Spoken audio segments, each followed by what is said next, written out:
인사하도록 하겠습니다. 사랑하고 축복합니다. 인사하겠습니다. 네. 바람이 차서 그런지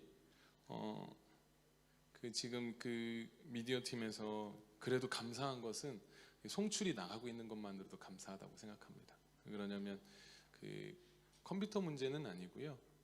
프로그램이 자막을 지원하는 프로그램이 이번에 새롭게 출시가 되었는데 그게 아마 송출하는 부분에서 그 프로그램에서 많이 이렇게 안에서 조금 이렇게 충돌이 일어나는 것 같습니다. 그래서 우리 미디어 팀장님과 미디어 팀이 지금 뒤에서 열심히 수고하고 있으니까 여러분들 기도해 주시고 돌아오는 주일에는 모든 방송이 잘 온라인으로 예배드릴 수 있도록 계속해서 기도해 주셨으면 좋겠습니다. 오늘 하나님께서 주신 말씀 잠시 보도록 하겠습니다. 하나님께서 우리에게 주신 말씀은 에베소서 2장 1절부터 7절까지의 말씀입니다. 자막이 준비되어 있지 않으므로 여러분들의 성경을 가지고 함께 읽어봤으면 좋겠습니다. 에베소서 2장 1절부터 7절까지의 말씀, 제가 가지고 있는 성경은 새번역 성경이고요, 신약의 295페이지에 있습니다. 에베소서 2장 1절부터 7절까지의 말씀, 제가 여러분들을 대신해서 읽어드리도록 하겠습니다. 여러분들은 말씀을 깊이 생각하시면서 나에게 주시는 말씀이 어떤 말씀인가 함께 눈으로 따라와 주시면 감사하겠습니다. 제가 읽어드리도록 하겠습니다. 여러분도 전에는 허물과 죄로 죽었던 사람들입니다. 그때 여러분은 허물과 죄 가운데서 이 세상의 풍조를 따라 살고 공중의 권세를 잡은 통치자, 곧 지금 불순종의 자식들 가운데서 작용하는 영을 따라 살았습니다. 우리도 모두 전에는 그들 가운데에서 육신의 정욕대로 살고 육신과 마음이 원하는 대로 행했으며 나머지 사람들과 마찬가지로 날 때부터 진노의 자식이었습니다. 그러나 하나님은 자비가 넘치는 분이셔서 우리를 사랑하신 그 크신 사랑으로 말미암아 범죄로 죽은 우리를 그리스도와 함께 살려주셨습니다. 여러분은 은혜로 구원을 얻었습니다. 하나님께서 그리스도 예수 안에서 우리를 그분과 함께 살리시고 하늘에 함께 앉게 하셨습니다. 그분은 하나님께서 그리스도 예수 안에서 우리에게 자비로 베풀어 주신 그 은혜가 얼마나 풍성한가를 장차 올 모든 세대에게 드러내 보이시기 위함입니다. 아멘. 저도 사실은 다른 본문 말씀도 엄청 준비를 했는데 오늘 이렇게 오프라인으로 드시는 분들, 온라인으로 예배하시는 분들 모두 제 말씀, 제가 선포 아니고 이렇게 전하는 말씀에 잘 귀담아 들어주시면 정말 감사하겠습니다. 오늘 에베소서 2장 1절부터 7절 말씀을 주제로 나는 하나님의 자녀입니다 라는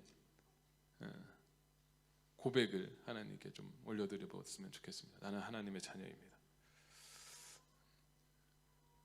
여러분들 주님의 자녀 맞으십니까? 아멘. 네. 확신하십니까? 아멘. 확신했으면 좋겠습니다. 성경에는 우리들의 신분을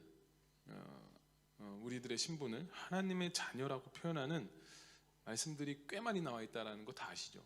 네. 제가 몇 군데만 읽어 드려 보도록 하겠습니다. 그 구절 나 기억나 라고 하시는 분들은 고개를 한번 끄덕끄덕 하셔도 좋을 것 같은데요. 먼저 로마서 8장 16절 17절 말씀에 뭐라고 기록되어 있냐면, 바로 그때에 그 성령이 우리의 영과 함께 우리가 하나님의 자녀임을 증언하십니다. 자녀이면 상속자이기도 합니다. 우리가 그리스도와 함께 영광을 받으려고 그와 함께 고난을 받으면 우리는 하나님의 정하신 상속자요, 그리스도와 더불어 공동 상속자입니다. 상속자라는 말을 로마서 8장에서는 계속해서 이야기하고 있다는 거죠. 또 있습니다. 빌립보서 2장 15절 말씀에는 이렇게 이야기합니다. 여러분은 흠이 없고 순결해서 구부러지고 뒤틀린 세대 가운데서 하나님의 흠 없는 자녀가 되어야 합니다. 그리하면 여러분은 이 세상에서 별과 같이 빛날 것입니다. 저와 여러분들을 별과 같이 빛나게 하시겠다는 말씀이죠. 요한일서 3장 2절에도 이렇게 기록되어 있습니다. 사랑하는 여러분, 뒤에는 나와요. 사랑하는 여러분, 이제 우리는 하나님의 자녀입니다. 앞으로 우리가 어떻게 될지는 아직 밝혀지지 않았습니다만 그리스도께서 나타나시면 우리도 그와 같이 될 것임을 압니다. 그때에 우리가 그를 참 모습대로 뵙게 될 것이기 때문입니다. 네. 하나님은 저희들을 사랑하신대요. 요한일서 5장 2절 말씀에 또 우리가 하나님을 사랑하고 또 그 계명을 지키면 이로써 우리가 하나님의 자녀를 사랑한 것을 압니다. 이렇게 나와 있어요. 예. 그런데 이렇게 제가 지금 로마서와 빌립보서, 요한일서 이렇게 쭉 읽어드렸는데, 그런데 이렇게 하나님의 자녀라는 말을 듣고 그리고 주님의 자녀로서 특권을 받기 위해서는 조건이 하나 있더라고요. 그게 어떤 조건인 줄 아십니까? 바로 요한복음 1장 12절 말씀인데, 그게 뭐냐면 그를 맞아들인 사람들, 곧 그 이름을 믿는 사람들에게는 하나님의 자녀가 되는 특권을 주셨다는 거죠. 예수님을 영접하였을 때 우리가 비로소 하나님의 자녀가 될 수 있다는 것입니다. 주님을 영접한 사람만이 예수님의 능력을, 그리고 하나님의 높고 위대하심을, 그리고 주님께서 나의 삶의 주인 되심을, 주님이 나의 왕 되심을 믿는 자들이 하나님의 자녀가 될 수 있다는 것이죠. 여러분들 이 믿음의 고백이 있으십니까? 아멘이십니까? 네, 아멘을 강요하는 건 아니고요. 우리의 믿음의 고백이 있어야 된다는 것입니다. 주님은 나의 참 왕이시고 주님은 나의 삶에 능력을 행하시며 그리고 하나님의 높고 위대하심을 나는 알 수 없습니다. 이런 고백이 나와야 된다는 것입니다. 우리가 이런 주님을 알기에 이 시간에 예배하는 것이거든요. 우리가 그리고 주님을 영접했기에 우리가 주님을 또한 믿기에 우리가 예배할 수 있다는 것입니다. 우리가 주님을 알지 못하고 주님을 믿지 못한다면, 주님을 영접하지 않았다면 고로 우리는 예배하는 자리에 앉아있지 않을 수도 있다는 것이죠. 원래 저는 저희 집안, 그러니까 저는 저를 포함하겠죠. 저희 집안은 기독교 집안이 아니었습니다. 네. 어릴 적 시골에 살 때요, 4월 초 8일이 무슨 날인 줄 아시죠? 4월 초 8일입니다. 그래서 음력 4월 8일이 되면 절에 가서 연등을 달았어요. 연등을 달고 거기에 이렇게 가족의 소원을 달아서 스님이 치는 복탁 소리에 그 스님 뒤를 쫄쫄쫄쫄쫄 쫓아다니면서 동네를 한 바퀴 돌면서 부처를 믿는 가족이었습니다. 그렇다고 불심이 대단한 그런 가정은 아니었어요. 그냥 뭐래도 믿어보려고 부모님이 그러셨나 알 수는 없지만, 그래도 그 절에서 나는 그 향 냄새가 이렇게 좋아서 어렸을 적 절에 좀 갔던 기억이 납니다. 그러다가 이제 아버지가 이제 돌아가시고 초등학교 4학년 때 이제 제가 인천으로 이사를 오게 되었습니다. 처음에 교회에 나가기 시작한 거는요, 중학교 3학년 때인데 딱 한 번 나갔습니다. 딱 한 번 친구 따라 나갔다가 그때부터 교회에 담을 쌓고 살았습니다. 이유는 방언기도 하시는 분들 때문에 너무 무섭더라고요. 그래서 옛날 시대에는 지금 세대보다 더 방언기도 하시는 분들이 훨씬 많았거든요. 그래서 그 소리 듣고 굉장히 충격을 받고, 내가 이곳은 올 때가 못 되는구나 하고 작심을 하고 교회를 다니지 않았습니다. 저는 어릴 적부터 아버지가 일찍 돌아가셔서 그 힘들게 사는 어머니를 도와드리고 싶은 마음이 굉장히 컸어요. 그래서 저의 장래희망은 늘 적은 돈이지만 따박따박 월급이 나오는 직업을 가지고 싶어 했었습니다. 그게 장래희망이었어요. 그래서 생각했던 그 직업이 뭐였냐면 군인, 경찰 같은 몸으로 하는 직업을 좀 가지고 싶었습니다. 왜 그러냐면 정부에서 나오는 돈으로 월급을 받기 때문에 회사가 돈이 없어서 월급을 주지 못하는 경우는 없을 것 같아서 이 짧은 생각에 군인과 경찰 같은 직업을 갖고 싶어 했죠. 고등학교 시절 머리가 별로 좋지 않았어요. 다 아시다시피 제가 550명 중에 538등을 하고 고등학교에 입학을 했기 때문에 머리가 굉장히 좋지 않았습니다. 사관학교에 들어가고 싶었지만 들어갈 실력도 안 됐죠. 그래서 이왕이면 군에 갈 거라면 이왕이면 멋진 군복을 입고 멋있게 군 생활을 하자. 그러다가 적성에 맞으면 군에서 발뚝을 박자라는 심정으로 만 19살에 꽃다운 나이에 군에 자원 입대를 하게 되었습니다. 그러니까 20살 이제 고등학교 갓 졸업하고 돈을 벌자라는 심정으로 자원 입대를 하게 됐습니다. 그런데 막상 들어가 보니까 군대라는 집단이 좋은 곳이 아니더라고요. 네. 그래서 말뚝은거녕 빨리 제대를 하고 싶다라는 마음밖에 없었습니다. 그렇게 부정적인 마음으로 제가 이렇게 여긴 사람 살 데가 못 돼, 막 그런 부정적인 마음으로 군 생활을 하다 보니까 군에서 적응을 되게 하지 잘 못했어요. 그래서 저는 의지 박약이 되었습니다. 정말 잘 포기하고 그리고 뭐 군에서 처음으로 이래서 사람이 총으로 스스로 목숨을 끊을 수도 있는 거구나 그런 생각을 저도 많이 해봤던 것 같습니다. 그렇게 이제 군대를 제대를 하고 저는 그때부터 이제 열심히 돈을 이제 벌었습니다. 별 뭐 이렇게 오토바이에다 가스통만 달지 않았지 다 했던 것 같아요. 짜장면 배달이랑 그런 거 빼고는. 근데 저는 이렇게 30만 원을 벌어도 모두 다 저금을 했고, 그리고 100만 원을 벌어도 5만 원 한 달 생활비를 빼고 나머지는 다 저금을 한 그런 아주 짠 중에 짠 분이었거든요. 그러다 보니까 지금도 제가 돈을 어떻게 쓸 줄을 몰라요. 그러니까 이렇게 아끼고 아끼는 이게 이 40 중반이 됐을 때까지 몸에 배어 있어가지고 항상 이렇게 마치 돈에 묶여 있는 사람처럼 이렇게 사는 그런 경우가 있습니다. 지금 저는 이제 예수님을 만나기 전의 이야기를 여러분들에게 해드리는 건데요. 친구들을 만나면 의례 술을 마시는 건 아주 당연했었어요. 1차, 2차, 3차 그렇게 마시다 보면 전날 저녁에 만난 친구들과 하루를 꼬박 세워 술을 마셨던 적도 부지기수고요. 지금 이렇게 몇 가지만 이렇게 얘기를 했지만 지금 생각해 보면 제가 딱 오늘 에베소 말씀에 있는 사람, 하나님을 알지 못하고 살았던 이방인이었다라는 거죠. 이방인이었다. 세상이 원하는 것을 쫓아 살았고, 그리고 성공만을 위해 살았고, 음란했고, 그리고 돈을 사랑했고, 거짓말을 잘했고, 그리고 탐심이 가득했었습니다. 오늘 에베소 성도들처럼 저 역시도 허물과 죄로 죽을 수밖에 없는 사람이었다라는 거죠. 그러다가 이제 24살에 뇌경색이라는 병을 앓게 되었습니다.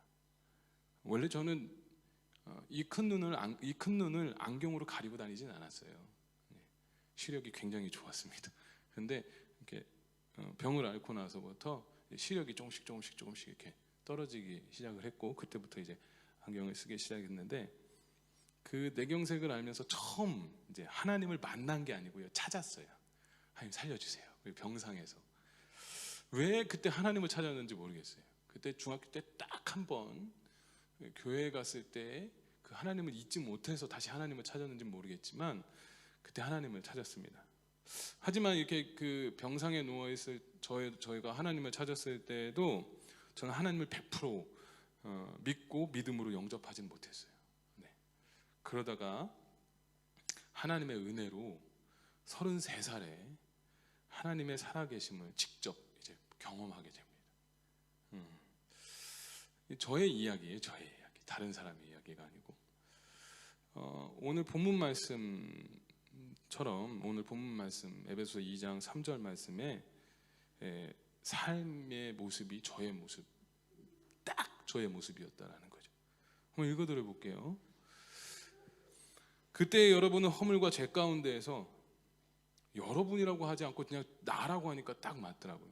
그때 나는 허물과 죄 가운데에서 이 세상의 풍조를 따라 살고 세상의 권세를 잡은 통치자, 곧 지금 불순종의 자식들 가운데서 작용하는 영을 따라 살았습니다.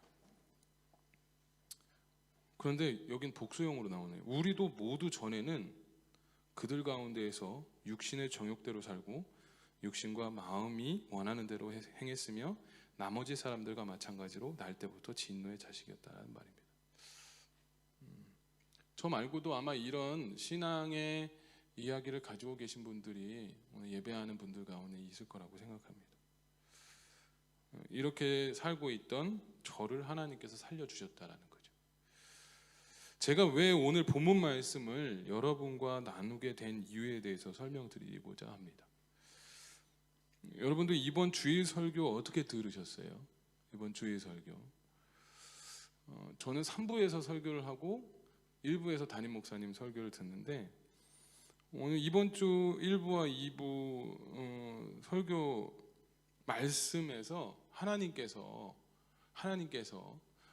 뭐하라고 말씀하시는 것 같이 들으셨습니까? 네? 저는 이번 주일 말씀을 통해서 이런 결단을 하게 되었어요. 뭐였냐면은 내가 다시는 짐승의 표를 달고 살지 말아야겠다. 내가 다시는 짐승처럼 살지 않겠다라는 말씀을 드리기 위해서 사실 에베소서 2장에 나와 있는 이방인의 삶을 제가 오늘 본문으로 잡은 거거든요. 요한계시록 13장에 있는 말씀은요, 믿는 자들이라면 잘 아는 숫자에 대해 나옵니다. 666이라는 숫자가 나오잖아요. 그죠?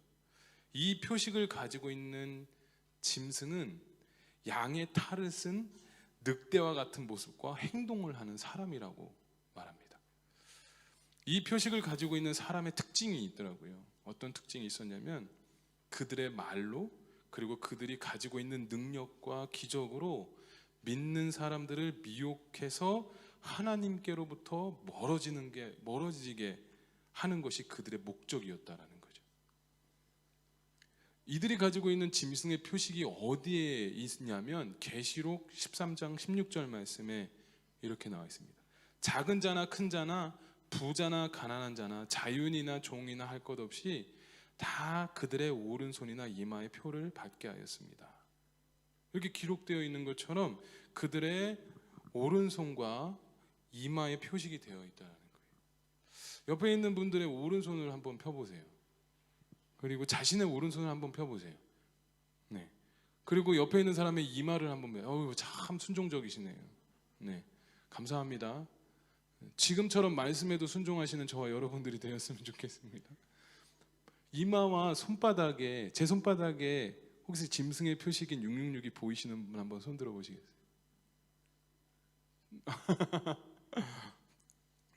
아무도 안 보이시죠? 그죠? 보이면 큰일 납니다. 그죠? 보일 리가 없어요. 왜냐하면 계시록에서 말한 오른손과 이마는요, 영적인 의미이기 때문에 그렇다는 거예요. 영적인 의미. 이마는 어떤 의미를 갖고 있냐면 생각, 지식, 인격이고, 오른손은 행동, 삶의 방식을 말한다라는 것입니다. 그러니까 짐승의 표식을 가지고 있는 이들은요, 영적이지 않다라는 거예요. 그냥 딱 말씀드립니다. 영적이지 않다. 그들은요, 생각 속에서, 그리고 삶의 방식 속에서 하나님이 전혀 없는 삶을 살고 있다는 거예요. 뭐라고요? 삶의 방식이나 생각 속에서 하나님이 전혀 없는 삶을 살고 있는 사람들, 즉 사탄이 원하고 생각하는 대로 사는 사람들이 짐승의 표식을 받고 사는 사람들이라는 거예요. 제가 다시 한번 강조해 드릴까요? 하나님이 전혀 없는 삶을 사는 사람들이라니까요. 사탄이 원하는 생각대로 사는 사람들이 짐승의 표식을 갖고 사는 사람들이라니까요. 그러면서 아, 나도 저랬었는데, 사탄에 붙들려 살았던 사람이었는데, 그러나 주님의 은혜로 이곳에 지금은 서 있죠. 되게 감사하면서 저는 살고 있습니다. 그러면서 드는 생각이 뭐냐면, 그런데 여러분, 나도 하나님의 말씀을 붙들지 않고, 나도 하나님을 의지하며 살지 않는다면 다시 짐승처럼 살 수 있겠구나 라는 생각이 들었다는 거예요. 저뿐만일까요? 여러분들은 동물의 특징이 뭐라고 생각하세요? 동물의 특징. 저는 동물의 특징 중 가장 큰 특징은 본능대로 산다라는 것이라고 말씀드리고 싶어요. 본능대로. 먹고 싶으면 먹고, 싸고 싶으면 아무 데나 가서 싸고, 자고 싶으면 아무 데나 자빠져서 자고. 이게 동물의 본능이거든요. 하나님은요, 태초에 천지를 창조하셨을 때 동물에게는요, 우리 사람처럼 금한 것이 전혀 없었어요. 뭐뭐 하지 마, 얘 개야, 너 아무 데서나 오줌 싸지면 안 돼, 이렇게 하나님이 개에게 말하지 않으셨다는 거예요. 동물에게는요, 윤리도 없었고 도덕 같은 것은 존재하지 않았어요. 동물은 그냥 본능대로 살아가게끔 하나님이 창조하셨다는 겁니다. 하지만 인간은 달라요. 인간은요, 하나님은 인간에게 금한 것을 말씀해 주셨어요. 선악과를 보여주시면서 따먹지 마라고 첫 번째 금하신 말씀이죠. 그죠? 하나님은 자신의 형상대로 지으셨던 인간들에게 원하셨던 삶은 우리들의 본능대로 행동하는 것이 아니라, 본능대로 사는 것이 아니라 본능보다 더 높은 가치를 갖는 존재로 우리를 지으셨고, 그런 삶을 하나님께서는 원하셨다. 그래서 우리가 가끔 나의 본성인 정욕을 품는다든가, 아니면 거짓말을 한다든가, 아니면 남의 것을 탐하거나 하나님이 아닌 다른 것을 더 사랑한다고 할 때 우리 삶에 본능보다 더 높은 가치가 있기 때문에 나의 자아의 본능을 컨트롤할 수 있는 거예요. 나의 본능을 컨트롤할 수 있는 더 높은 가치가 무엇일까요? 그것은 하나님의 말씀입니다.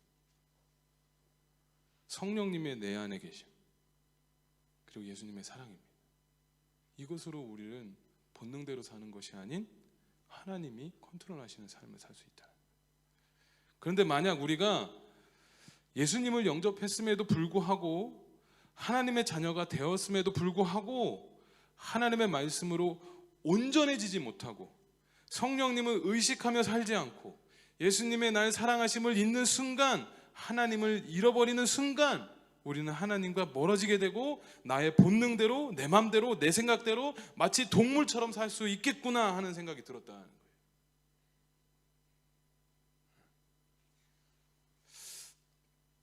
거예요. 설교를 준비하면서 그 설민석의 책을 읽어드립니다라는 영상을 보게 됐어요. 아마 설민석 좋아하시는 분들이 많이 계실 것 같은데, 그 설민석의 책을 읽어드립니다 보니까 그 어떤 책을 이렇게 해줬냐면은 팩트플리스라는 책을 소개하는 영상이었습니다. 그 책의 내용은요, 인간이 가지고 있는 본능에 대해서 설명하고 있는 책인데요. 그 중에서 제가 세 가지를 조금 와닿은 부분이 있어서 말씀을 드리겠습니다. 인간에게는요, 어떤 본능이 있냐면 직선 본능이 있다고 합니다. 직선.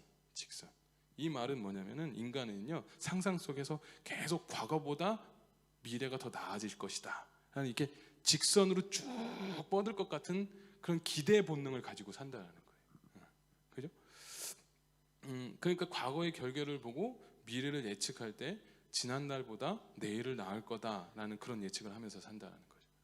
그리고 또 인간에게는요, 공포 본능이 있다고 합니다. 공포 본능.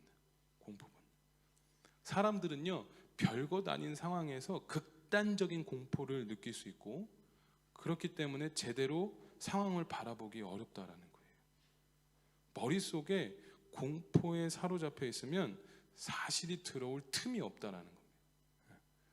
언론이 이 공포 본능을 많이 이용한다고 하네요. 그래서 그런 막 특별히 막 여객기 사고 같은 걸 났을 때 하루 종일 그 뉴스 보도만 하잖아요, 그죠? 그래서 어떻게 보면은 그거를 보도하는 의미도 있지만, 사실 보도의 의미도 있지만, 그걸 통해서 이제 시청률을 올리는 거죠. 공포 본능을 통해서. 그리고 인간이 가지고 있는 본능은 또 운명 본능이라는 것이 있다고 합니다. 운명 본능. 운명 본능은 태생, 그러니까 태어난 국가, 그 다음에 종교, 문화가 자신의 운명을 결정한다는 생각이 있다는 거예요. 뭐 아프리카에 살면 나는 부자가 될 가능성이 전혀 없어. 뭐 이런 걸 가지고 태어난다. 저는 이 직선 본능, 지금 말씀드린 직선 본능, 공포 본능, 운명 본능을 다 가지고 있었던 사람이었거든요. 제가요. 그런데 지금은 희미해져 가고 있습니다. 아주 없어지지는 않았어요. 문득문득 튀어오를 때가 있거든요. 나올 때가 있거든요. 저는 죄의 본성도 마찬가지라고 합니다. 죄의 본성. 내가 하나님을 잊는 순간, 내가 하나님 안에서 붙들려 있을 때에는 죄의 본성을 믿음으로 꾹 누를 수 있지만, 우리가 하나님을 잊는 순간 죄의 본성이 이렇게 툭 튀어나온다는 거예요. 하나님을 놓쳐버리는 순간 다시 올라온다는 거죠. 그때 우리는 하나님을 다시 붙들어야 된다는 거죠. 그래서 우리에게 지혜가 필요한 거예요. 지혜가. 믿는 자의 지혜는 바로 예수 그리스도이죠. 예수 그리스도. 믿으십니까? 그래서 계시록 13장 18절 말씀의 시작에서도 우리가 짐승의 표식을 받지 않기 위해서는 여기에 지혜가 필요합니다. 지각이 있는 사람은 그 짐승을 상징하는 숫자를 세어보십시오 라고 이렇게 말하고 있다는 거예요. 사도 요한이.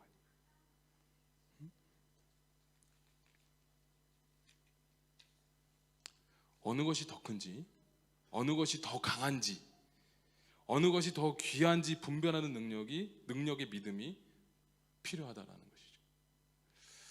하나님을 철석같이 믿는 믿음이 있어야 됩니다. 그래야 내가 제대로 된 삶을 살 수 있고, 내가 살 길을 찾아갈 수 있다는 것이죠. 티벳에, 중국의 티벳이라는 곳인데, 티벳의 목동은요, 여름에 양떼들을 풀이 많은 목초지에만 풀어놓고 키우지 않는다고 하네요. 풀이 많은 풀밭이 있어도 풀이 없는 곳, 절벽 같은 곳으로 데려가서 풀을 먹이기도 한다고 합니다.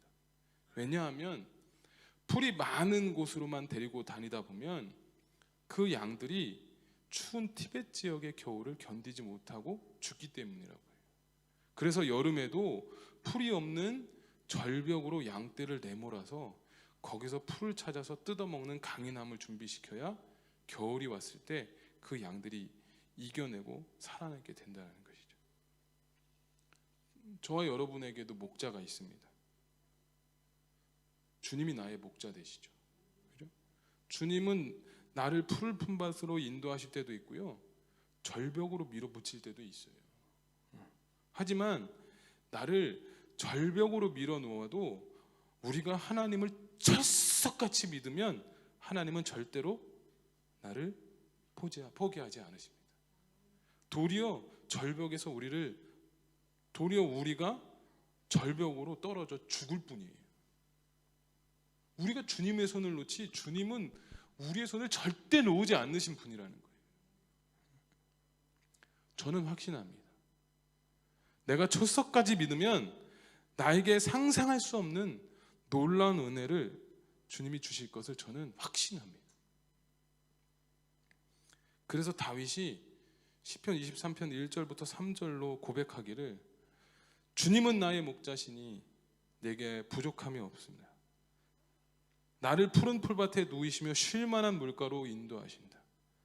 나에게 다시 새 힘을 주시고 당신의 이름을 위하여 바른 길로 나를 인도하신다 라고 했어요. 저는 이번 주일 말씀 요한계시록 13장 11절부터 18절 말씀이 저에게는 워닝 레터 같은 말씀이었어요. 경고장. 너 다시 짐승처럼 될 수 있어. 네가 나를 놓는 순간 어떤 사람이 너를 미혹시킬 수 있어. 저는 그렇게 들렸거든요. 말씀을 마무리하도록 하겠습니다.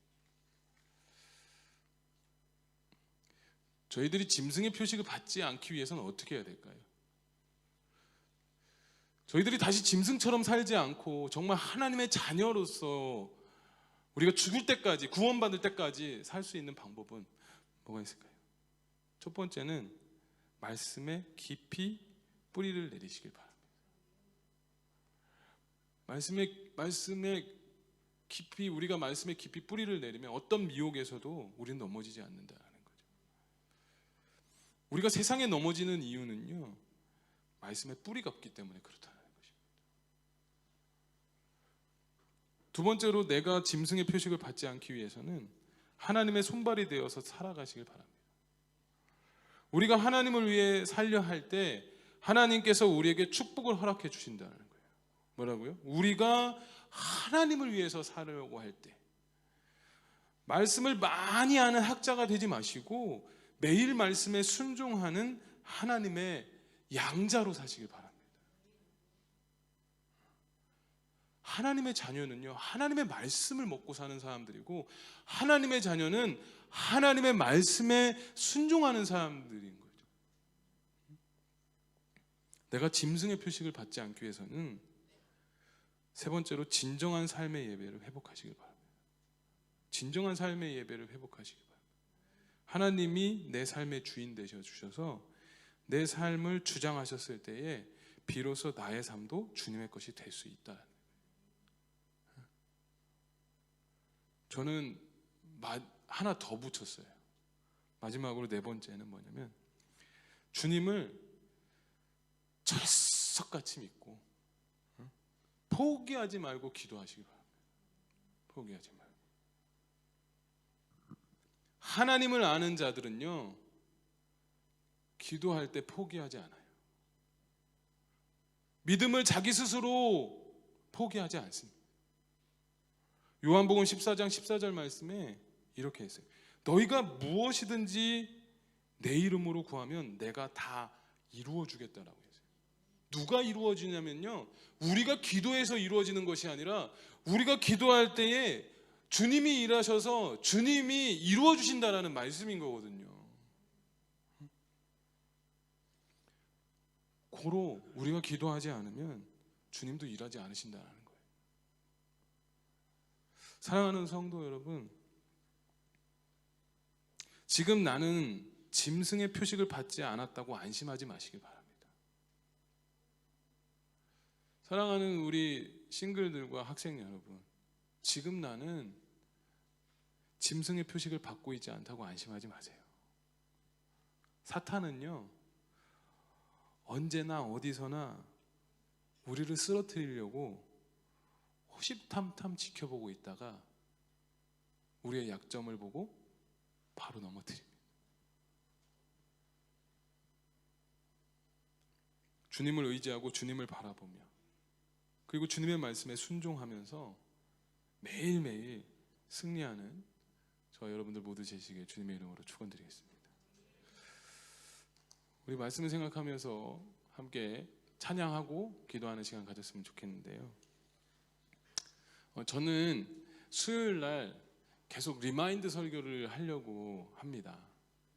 왜 그러냐면, 우리 성도들이 정말 한 주 주일에 선포된 믿음과 삶이라는 찬양 같이 했으면 좋겠는데요, 한 주간 선포된 말씀으로 그 말씀 한번 붙들고 살아보세요. 내가 어떤 하나님의 경험을 하는지 한번 저는 경험해 보셨으면 좋겠어요. 그냥 주일 설교, 정말 은혜로운 설교 잘 들었다 하고 그냥 끝나는 것이 아니라, 정말 그 말씀으로 살았을 때 하나님의 은혜를 흠뻑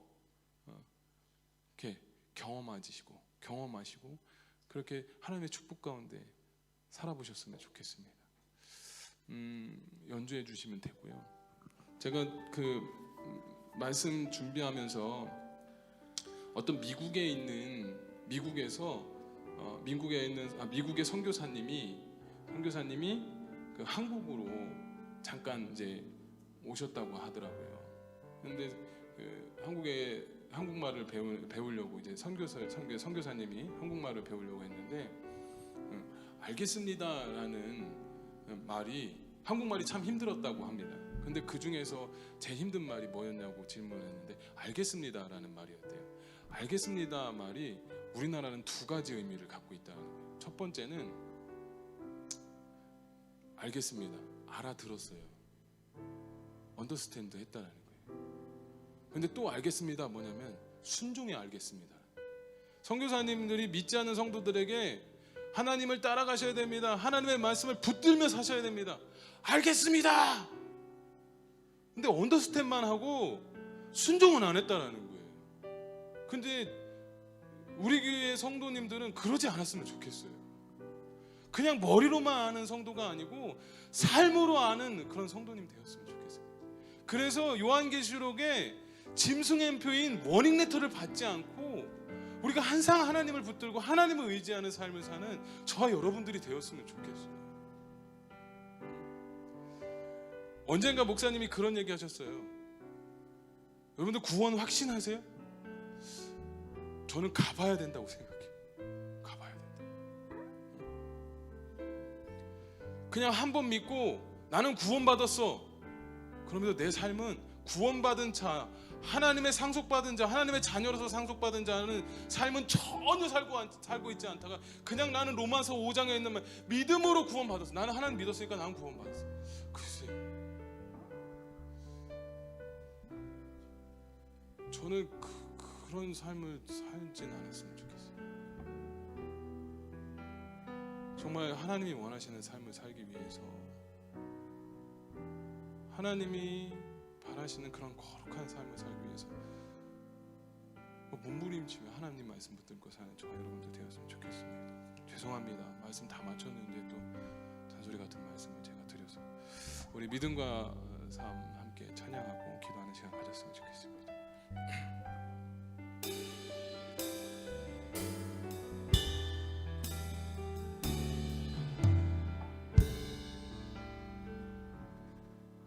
믿음과 삶을 살아내는 실력이 너무나 다른 내 모습을 볼 때에 이 모습도 주가 사랑하실까, 자신 없는 내 모습 그저 주님 앞에 있네. 나 같은 자도 사랑하여 주시고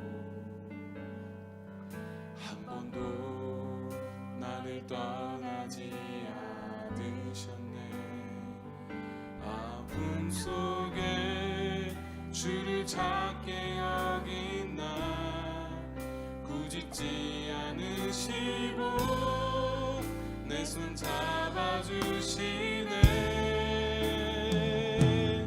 오직 주님 안에 두려움 없네. 고난을 통해 날 만드심을 믿네. 주님만이 내 모든 것 되시네. 주의 강한 손 나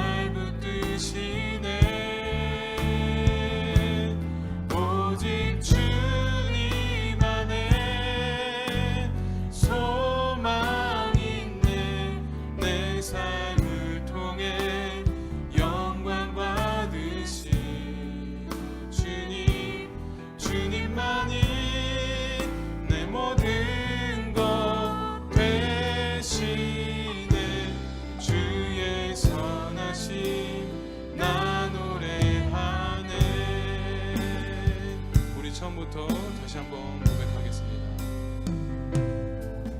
믿음과 삶을 살아내는 실력이 너무나 다른 내 모습을 볼 때에 이 모습도 주가 사랑하실까 자신 없는 내 모습 그저 주님 앞에 있네 나 같은 자도 사랑하여 주시고 한 번도 나를 떠나지 않으셨네 아픔 속에 주를 찾게 여긴 날 꾸짖지 않으시고 내 손 잡아주시네 오직 주님 안에 두려움 없네 고난을 통해 날 만드심을 믿네 주님만이 내 모든 것 되시네 주의 강한 손 날 붙드시네 오직 주님 안에 소망 있네 내 삶을 통해 영광 받으신 주님만이 내 모든 것 되시네 주의 선하심 나 노래하네 우리 불을 꺼주시면 함께 기도하는 시간 가졌으면 좋겠는데요. 첫 번째 기도하고 싶은 것은 말씀을 생각하면서 이렇게 우리의 모습을 돌아보는 시간 가져봤으면 좋겠습니다. 하나님만 믿고 의지하지 못했던 삶을 주여 용서하여 주시옵소서 하는 고백을 하나님께 드려봤으면 좋겠습니다. 하나님, 제게 혹시 오늘 말씀에 해당되는 것은 없었습니까? 저도 모르는 사이에 우리도 모르는 사이에 세상은 커 보이고 돈도 커 보이고 권세 있는 사람이 커 보이고 혹시 저도 이런 모습은 아니었습니까? 나도 모르게 사람을 의지하고 세상을 의지하며 살지는 않았습니까? 하나님을 의지하며 살지 못했던 우리를 주여 용서하여 주시옵소서. 우리가 이렇게 하나님께 우리들의 모습을 말씀에 비추어 먼저 기도해 봤으면 좋겠습니다. 하나님만 믿고 의지하지 못했던 삶을 주여 용서하여 주시옵소서. 우리 함께 기도했으면 좋겠습니다. 기도하겠습니다. 하나님, 이 시간에 기도합니다. 하나님만 믿고 하나님을 의지하며 하나님을 붙들며 살겠다라는 하나님의 자녀된 삶을 살지 못했던 나의 모습을 주여 용서하여 주시옵소서. 하나님, 저에게 혹시 오늘 말씀에 해당되는 것은 없었습니까? 저도 모르는 사이에 세상이 더 커 보이고 돈도 커 보이고 권세 있는 사람이 더 커 보이고 혹시 저도 이런 모습을 닮아가려고 애쓰고 있진 않았습니까? 나도 모르는 사람을 의지하고 나도 모르게 사람을 의지하고 세상을 의지하며 살고 있지는 않았습니까? 하나님을 의지하며 살지 못했던 주님, 나를 용서하여 주시옵소서.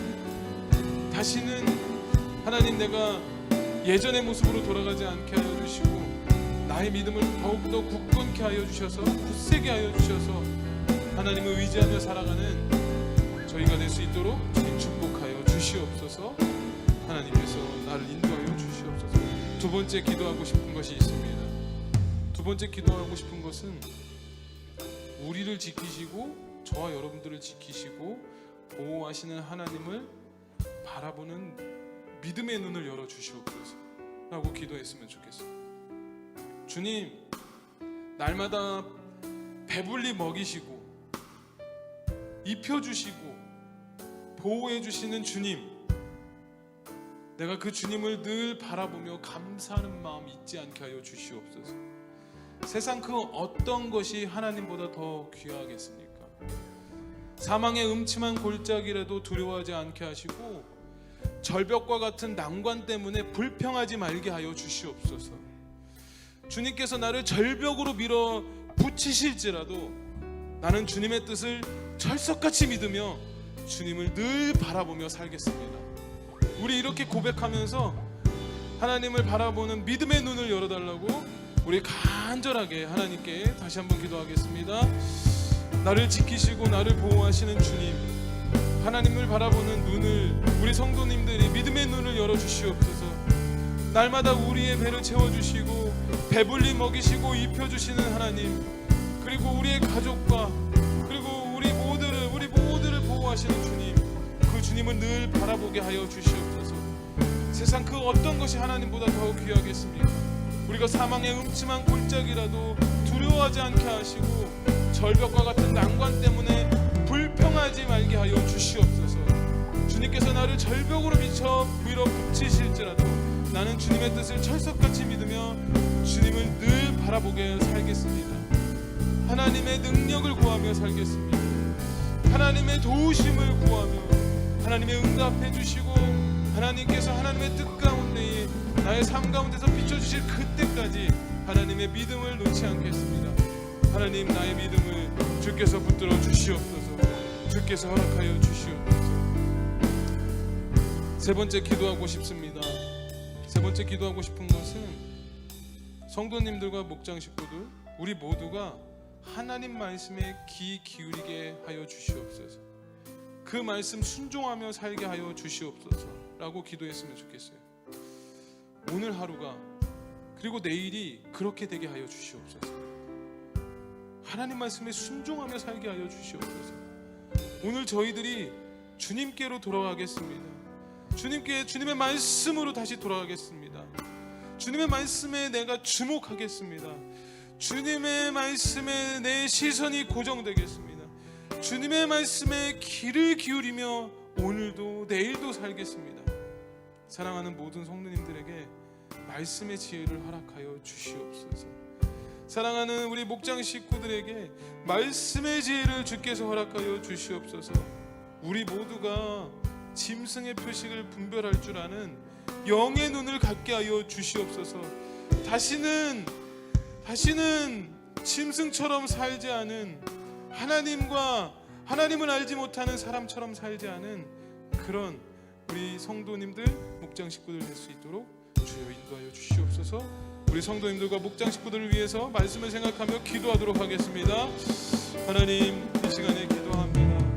하나님, 이 시간에 우리 사랑하는 시드니 수정교회 성도님들과 그리고 목장 식구들 모두가 하나님 말씀에 귀를 기울이게 하시고 그 말씀에 순종하며 살게 하여 주시옵소서. 오늘 하루가 그리고 내일이 그렇게 되게 하여 주시옵소서. 오늘 저희들이 다시 주님께로 돌아가기를 소망합니다. 오늘 저희들 모두가 주님 말씀에 주목하기를 소망합니다. 오늘 그리고 내일의 말씀에 우리가 귀를 기울이게 하여 주시옵소서. 사랑하는 모든 성도님들에게 말씀의 지혜를 허락하여 주시옵소서. 사랑하는 모든 성도님들에게 주님께서 말씀하시는 것이 무엇인지 분별하는 능력을 허락하여 주시옵소서. 우리 모두가 짐승의 표식을 분별할 줄 아는 영의 눈을 갖게 하여 주시옵소서. 그래서 어떤 시험과 어떤 미혹과 어떤 유혹 가운데서도 어떤 고난 가운데에서도 넉넉히 이겨낼 수 있는 그런 믿음을 주께서 허락하여 주시옵소서. 하나님 감사합니다. 마지막으로 기도하고 여러분들의 개인의 기도 제목을 하나님께 올려드리시고 자유롭게 수요 기도회를 마쳤으면 좋겠습니다. 마지막으로 기도하고 싶은 것은 코로나19를 위해서 기도해 주셨으면 좋겠습니다. 하나님, 전 세계로 유행하고 있는 퍼지고 있는 코로나19의 감염병을 주님 이제 멈춰 주시옵소서. 인간의 죄로 인해 발생한 이 무섭고 그리고 이 엄청난 질병을 주님 우리를 불쌍히 여겨주셔서 주님 더 이상 확산되지 않도록 주여 막아주시옵소서. 다시는 저희들이 죄짓지 않게 하여 주시고 이 일로 인해서 하나님의 그 능력과 위대하심을 더 찬양할 수 있도록 주여 우리를 긍휼히 여겨 주시옵소서.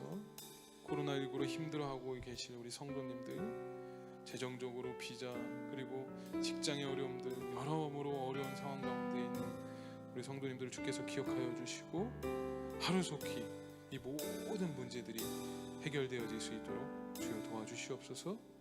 코로나19로 수고하고 있는 지금 저희 교회에 있는 그리고 많은 의료인들을 위해서도 기도해 주셨으면 좋겠습니다.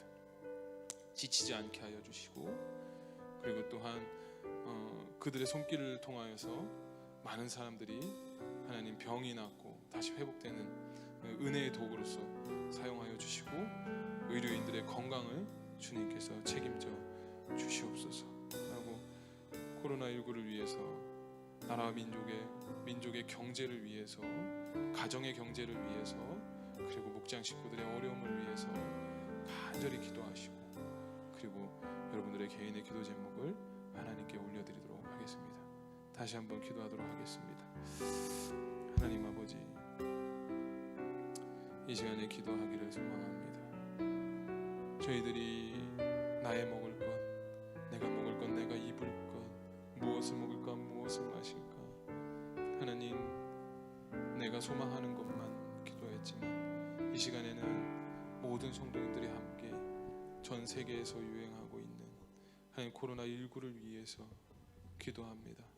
하나님 우리를 불쌍히 여겨 주시옵소서. 우리를 주님 아버지 긍휼히 여겨 주시옵소서. 이 코로나19가 하나님 멈춰질 수 있도록 주님의 능력으로 하나님 아버지 이제 끝낼 수 있도록 주여 도와주시옵소서. 하루속히 백신이 나오게 하여 주시옵소서. 하루속히 치료제가 나오게 하여 주시옵소서. 그래서 고통받고 있는 사람들이 하나님 아버지 고통받고 있는 나라들이 회복되는 놀라운 은혜를 우리가 이 시대를 살고 있는 저희들이 볼 수 있도록 주여 허락하여 주시옵소서. 나라와 민족의 경제를 위해서, 가정의 경제를 위해서, 그리고 이 코로나19로 힘들어하고 있을 우리 사랑하는 목장 식구들과 성도들 위해서 간절히 기도할 때에 하나님께서 회복시켜 주시고 하나님 이 어려운 난간 가운데에서도 절벽 끝에 서 있는 이런 하나님 우리의 삶의 모습 가운데에서도 하나님의 손을 놓지 않게 하여 주시옵소서. 세상의 풍조를 따라 살아 하나님 다시 짐승처럼 살아가는 저희들이 되지 않게 하여 주시고 하나님을 알지 못하는 그런 사람처럼 살지 않게 하시고 힘들수록 더욱더 기도로 주님 앞에 나아가는 기도로 주님을 의지하며 나아가는 저희들 될 수 있도록 주께서 인도하여 주시옵소서. 우리 사랑하는 성도님들 하나님 오프라인과 온라인상으로 하나님 아버지 예배하는 성도님들의 간절한 기도 제목을 주께서 들어주시옵소서. 질병으로 고난 고통 가운데 있는 성도님들을 주께서 기억하여 주시옵소서. 하나님 아버지께서 한국에 있는 가족들의 그런 어려움들을 주께서 기억하여 주시옵소서. 지금 한국 땅에는 많은 비로 하나님 많은 피해가 일어나고 있습니다. 고국을 떠나 이민자의 삶을 살고 있는 저희들은 한국에 계신 가족들이 걱정이 되어 하나님 눈을 뜬 채로 하나님 기도하시는 분들이 계실 줄로 믿습니다. 하나님 아버지 하늘의 문을 닫아주시옵소서. 하나님 많은 어려움을 겪고 있는 전 세계 많은 하나님 아버지 문제들을 주께서 하나님 아버지 막아주시고 회복시켜 주시고 하나님의 은혜로 덮어주시옵소서.